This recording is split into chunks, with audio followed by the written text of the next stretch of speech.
When the spinning of cotton was in its infancy, and before these terrible machines for superseding the necessity of human labor, called steam engines, came into use, there were a great number of what were then called little masters, men who, with a small capital, could procure a few machines and employ a few hands, men and boys, say to 20 or 30, the produce of whose labor was all taken to Manchester Central Mart and put into the hands of brokers.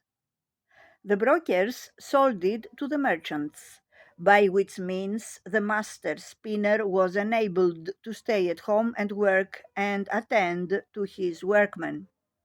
The cotton was then always given out in its raw state from the bale to the wives of the spinners at home, when they heat and cleansed it, ready for the spinners in the factory.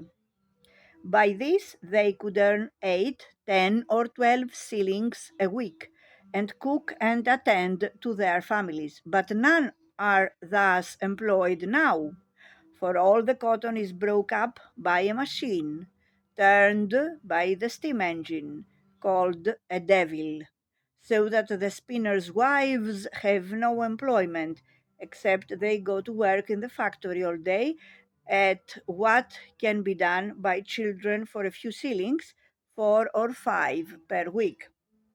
If a man then could not agree with his master, he left him and could get employed elsewhere. A few years, however, changed the face of things. Steam engines came into use to purchase wheats and to erect buildings sufficient to contain them, and 600 or 700 hands required a great capital. The engine power produced a more marketable, though not a better, article than the little master could at the same price.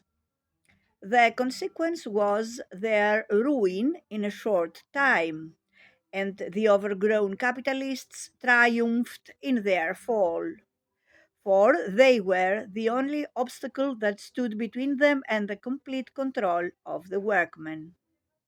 Various disputes then originated between the workmen and masters as to the fineness of the work.